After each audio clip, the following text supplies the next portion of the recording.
जय हिंद विद्यार्थियों, मैं रामनाथ पटले इस यूट्यूब चैनल मासब जी में आपका स्वागत करता हूं। विद्यार्थियों, आज के इस कालखंड में हम कक्षा 11वीं कला एवं वाणिज्य संकाय के विद्यार्थियों के लिए परीक्षा उपयोगी वस्तुनिष्ठ प्रश्नों की जानकारी लेकर आए हैं।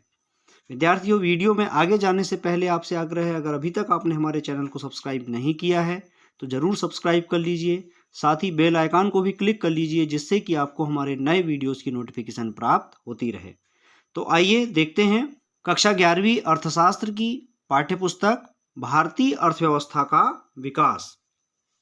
आज हम इस पाठ्यपुस्तक की इकाई 1 और 2 पर आधारित परीक्षा उपयोगी वस्तुनिष्ठ प्रश्नों की चर्चा करेंगे। यह प्रश्न आपकी आगामी अर्धवार्षिक तथा वार्षिक परीक्षा के लिए अत्यंत ही महत्वपूर्ण है। जैसा कि आप देख रहे हैं, वर्ष 2022-23 के ब्लूप्रिंट के अनुसार इकाई 1 विकास नीतियां और अनुभव, इसके अंतर्गत अध्याय 1 और 2 दोनों ही आते हैं। इन दोनों ही अध्यायों पर कुल 6 अंकों का अधिभार है, जिसमें वस्तुनिष्ठ प्रश्न 1, 2 अंक वाला एक प्रश्न और 3 अंक वाला एक प्रश्न इस इकाई से आने वाला है। तो वस्तुनिष्ठ प्रश्नों में पहला प्रश्न है, स्वतंत्रता की पूर्व संध्या पर भारतीय अर्थव्यवस्था विकल्प ए विकसित, बी अविकसित, सी स्थिर और डी बी या सी दोनों। तो इसका सही उत्तर है डी, बी या सी दोनों। दूसरा प्रश्न, अंग्रेजों ने जब भारत छोड़ा था तब भारत कैसा था? तो जब अंग्रेजों ने भारत छोड़ा तब भारत भारी गरीबी से पीड़ित था, यानी विकल्प डी सही है। प्रश्न क्रमांक 3, निम्नलिखित में से किस अर्थशास्त्री ने औपनिवेशिक काल के दौरान प्रति व्यक्ति आय का अनुमान लगाया था? विकल्प ए दादा भाई नौरोजी, बी विलियम डिग्बी, सी फिंडले सिराज और डी ये सभी। विकल्प डी सही है। प्रश्न क्रमांक 4, ब्रिटिश भारत के दौरान पहली बार जनगणना के आंकड़े कब एकत्र किए गए थे? तो सही उत्तर है सी, सन 1881। प्रश्न क्रमांक 5, भारत में योजना आयोग की स्थापना किस वर्ष की गई थी? तो इसका सही उत्तर है डी, सन 1950 में। छठवां, समाजवादी अर्थव्यवस्था में वस्तुओं के उत्पादन और वितरण के संबंध में निर्णय कौन लेता है? तो यहाँ पर सही उत्तर है बी, सरकार। सातवां, आईपीआर 1956 के तहत सामरिक उद्योग खालिस्तान के नियंत्रण में थे। तो इसका सही उत्तर है ए, सार्वजनिक क्षेत्र यानी सरकारी क्षेत्र। प्रश्न क्रमांक 8, भारत में किस प्रकार की आर्थिक व्यवस्था का पालन किया जा रहा है? विकल्प ए पूंजीवाद, बी समाजवाद, सी मिश्रित और डी राजशाही। तो सही उत्तर है सी, मिश्रित। मिश्रित अर्थव्यवस्था अर्थात पूंजीवाद और समाजवाद का मिला जुला रूप। प्रश्न क्रमांक 9, औपनिवेशिक शासनकाल में आय का मुख्य स्रोत था? तो औपनिवेशिक शासनकाल में यानी अंग्रेजों के शासनकाल में भारत में आय का मुख्य स्रोत था कृषि। विकल्प ए सही है। प्रश्न क्रमांक 2, खाली स्थान भरिए। नंबर 1, टिस्को की स्थापना कब हुई?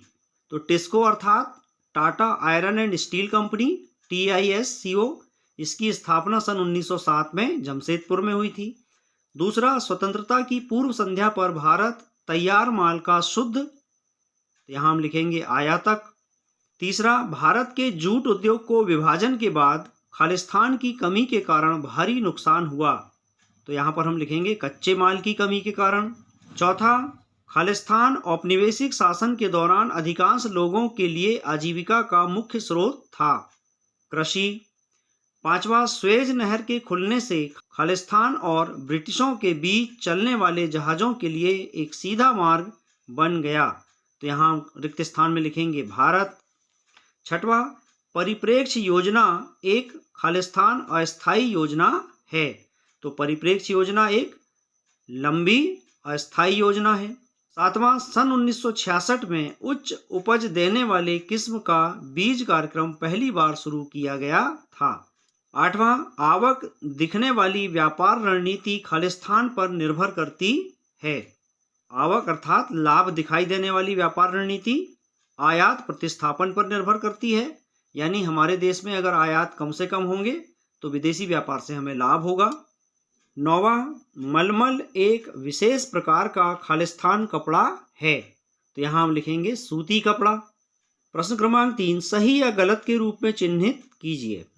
नंबर 1 जनसंख्या में वृद्धि किसी अर्थव्यवस्था में आर्थिक विकास का सूचक है, असत्य। दूसरा हस्तशिल्प का पतन ब्रिटिश टैरिफ नीति के कारण हुआ, सत्य। तीसरा तृतीयक सेवा क्षेत्र का दूसरा नाम है, सत्य। चौथा स्वतंत्रता की पूर्व संध्या पर समाज में लैंगिक पूर्वाग्रह साक्षरता दर द्वारा इंगित किया गया था, सत्य। पांचवा तकनीकी सुधारों के कारण कृषि क्षेत्र में उत्पादकता बढ़ी है, सत्य। छठवां 12वीं पंचवर्षीय योजना की अवधि 2012 से 19 थी, असत्य। 12वीं पंचवर्षीय योजना की अवधि 2012 से 2017 थी। सातवां मिश्रित अर्थव्यवस्था भारत में नियोजन की रूपरेखा रही है, सत्य। आठवां भारत में योजना की शुरुआत सार्वजनिक क्षेत्र पर भारी निर्भरता के साथ हुई, सत्य। और नौवां औद्योगिकरण के पीछे विदेशी शासकों के दोहरे उद्देश्य थे, सत्य कथन है। प्रश्न क्रमांक 4 जोड़ियों का मिलान कीजिए। कॉलम ए में पहले नंबर पर है प्राथमिक क्षेत्र। प्राथमिक क्षेत्र की जोड़ी हम कृषि से बनाएंगे। दूसरा निर्माण क्षेत्र यानी सेकेंडरी सेक्टर द्वितीयक क्षेत्र को कहते हैं। तीसरा पहला रेल पुल, इसकी जोड़ी हम बनाएंगे सन 1854 से।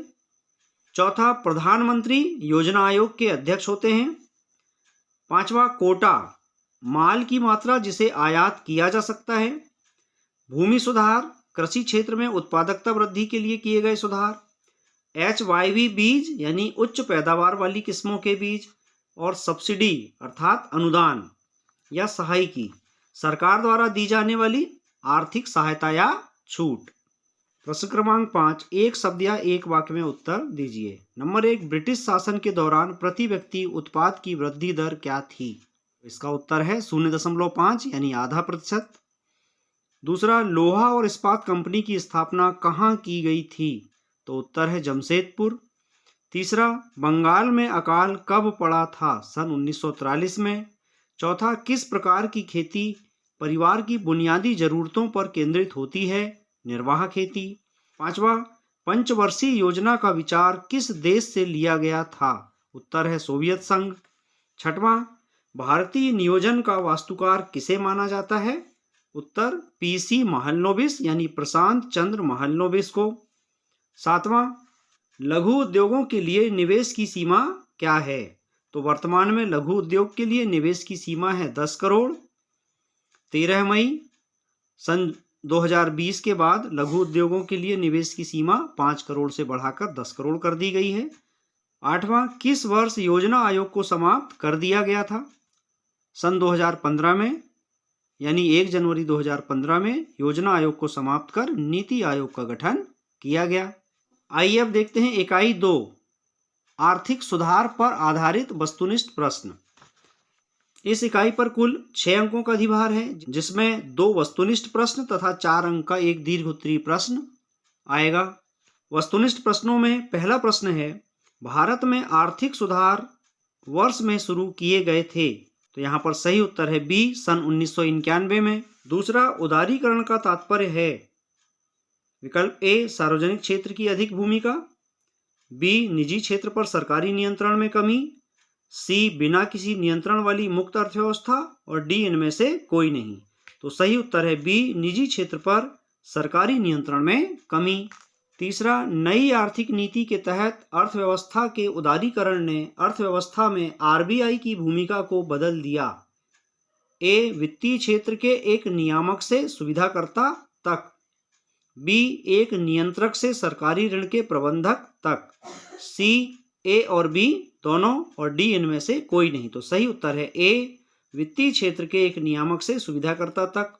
चौथा विश्व व्यापार संगठन को उत्तराधिकारी संगठन के रूप में स्थापित किया गया था। ए अंतर्राष्ट्रीय मुद्रा कोष IMF, बी कृषि और ग्रामीण विकास बैंक नाबार्ड, सी व्यापार और टैरिफ पर सामान्य समझौता यानी GATT और डी पुनर्निर्माण और विकास बैंक यानी IBRD। तो यहाँ पर सही उत्तर है सी व्यापार और टैरिफ पर सामान्य समझौता यानी GATT। पांचवा भारतीय अर्थव्यवस्था के वैश्वीकरण को बढ़ावा देने के लिए निम्नलिखित में से कौन सी रणनीति है? विकल्प ए आंशिक परिवर्तनीयता, बी टैरिफ में कमी, सी विदेशी निवेश की इक्विटी सीमा में वृद्धि और डी ये सभी। तो उत्तर है डी ये सभी। छठवां, भारतीय अनुभव के संदर्भ में सरकार द्वारा निम्नलिखित के लिए नियंत्रण लगाए गए थे। ए निजी साझेदारियों के विकास को रोकना, बी देश के वित्तीय संसाधनों पर बड़े औद्योगिक घरानों की पकड़ कम से कम करना, सी दोनों ए और बी और डी इनमें से कोई नहीं। तो सरकार द्वारा जो नियंत्रण लगाए गए थे वे दोनों ही कारणों से लगाए गए थे, यानी विकल्प सी सही है, ए और बी दोनों। सातवां, अर्थव्यवस्था के किसी क्षेत्र की सरकारी संबद्धता को किसी रूप में वापस लेना क्या कहलाता है। ए उदारीकरण, बी निजीकरण, सी वैश्वीकरण और डी उपर्युक्त सभी। तो सही उत्तर है बी निजीकरण। आठवां, पूरे विश्व को एक सत्ता के रूप में माना जाता है। विकल्प ए उदारीकरण, बी निजीकरण, सी वैश्वीकरण और डी उपर्युक्त सभी। तो यहाँ पर सही उत्तर है सी वैश्वीकरण। प्रश्न क्रमांक 2, रिक्त स्थान भरिए। नंबर 1, 1991 से पहले सरकार ने खालिस्तान उद्यमों पर कई प्रकार के नियंत्रण लगाए हैं। तो खालिस्तान में हम लिखेंगे निजी। दूसरा, वित्तीय क्षेत्र के खालिस्तान के रूप में पूर्व आरबीआई देश में वाणिज्यिक बैंकों के लिए ब्याज दर संरचना तय करेगा। तो यहाँ पर हम लिखेंगे नियामक। तीसरा, कर सुधार खालिस्तान सुधारों के प्रमुख घटक हैं। यहाँ लिखेंगे हम वित्तीय। चौथा, खालिस्तान कर वे कर हैं जिनका भार दूसरों पर डाला जा सकता है, अप्रत्यक्ष कर। पांचवा, खालिस्तान का तात्पर्य सामाजिक हित पर स्वहित की सर्वोच्चता से है, निजीकरण। छठवा, आउटसोर्सिंग खालिस्तान की एक शाखा है, आउटसोर्सिंग वैश्वीकरण की एक शाखा है। आउटसोर्सिंग यानी हिंदी में बाह्य प्रापण। सातवां, वर्ष 1991 में भारत को विदेशी ऋण संकट का सामना करना पड़ा।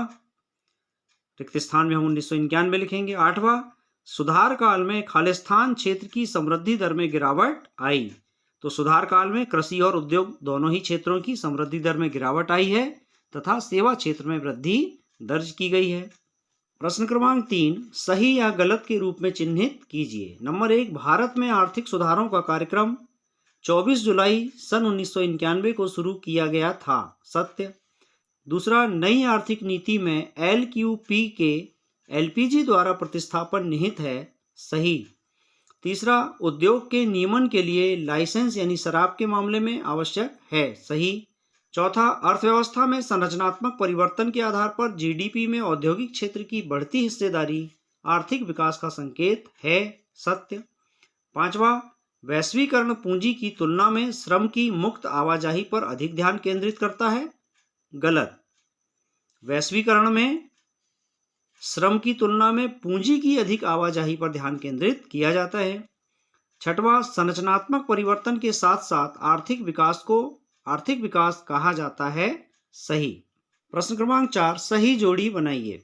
कॉलम ए में पहले नंबर पर है आंशिक परिवर्तनीयता, इसकी जोड़ी हम बनाएंगे 3 नंबर से, बाजार मूल्य पर विदेशी मुद्रा की बिक्री और खरीद। दूसरा, गैर टैरिफ बाधा, इसकी जोड़ी कोटा बाधाएं। सी, वित्तीय क्षेत्र, इसकी जोड़ी दूसरा आरबीआई द्वारा विनियमित और नियंत्रित। डी, टैरिफ में कमी, इसकी जोड़ी नंबर 1 प्रतिस्पर्धात्मकता को प्रोत्साहित करें। और ई, प्रत्यक्ष कर, इसकी जोड़ी छठवां आयकर से। और एफ, बहुपक्षीय व्यापार समझौते, इसकी जोड़ी 5 यानी गेट से। पांचवा, एक शब्द या एक वाक्य में उत्तर दीजिए। नंबर 1, विश्व व्यापार संगठन की स्थापना कब हुई थी? उत्तर है 1 जनवरी सन 1995। दूसरा, गेट का पूर्ण रूप लिखिए। गेट का हिंदी में पूर्ण रूप है व्यापार एवं सीमा शुल्क महासंधि, इंग्लिश में general agreement on tariffs and trade. तीसरा, गेट की स्थापना कब हुई थी? सन 1948 में। चौथा, अप्रत्यक्ष कर का एक उदाहरण दीजिए। अप्रत्यक्ष कर का उदाहरण है GST। पांचवा, अंतर्राष्ट्रीय वित्तीय संगठनों के 2 उदाहरण दीजिए। उत्तर वर्ल्ड बैंक यानी विश्व बैंक और IMF अर्थात अंतर्राष्ट्रीय मुद्रा कोष।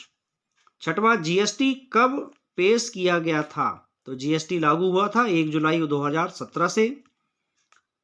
सातवां, बाह्य प्रापण किन क्षेत्रों की प्रमुख गतिविधि के रूप में उभरा? तो बाह्य प्रापण यानी आउटसोर्सिंग औद्योगिक एवं सेवा क्षेत्र की प्रमुख गतिविधि के रूप में उभरा है। तो विद्यार्थियों, इस प्रकार आज के इस कालखंड में कक्षा 11वीं अर्थशास्त्र की पाठ्यपुस्तक भारतीय अर्थव्यवस्था का विकास के अध्याय 1, 2 एवं 3 यानी इकाई 1 और 2 पर आधारित परीक्षा उपयोगी वस्तुनिष्ठ प्रश्नों की यह जानकारी आपकी आगामी परीक्षाओं के लिए अत्यंत ही महत्वपूर्ण है। इसकी अच्छी तैयारी कीजिए, इसे अपने सहपाठियों से भी शेयर कीजिए और पुनः आग्रह है, अगर अभी तक आपने चैनल को सब्सक्राइब नहीं किया है तो जरूर सब्सक्राइब कर लीजिए। मिलते हैं अगले वीडियो में इसी तरह परीक्षा उपयोगी जानकारी के साथ। तब तक के लिए नमस्कार, जय हिंद।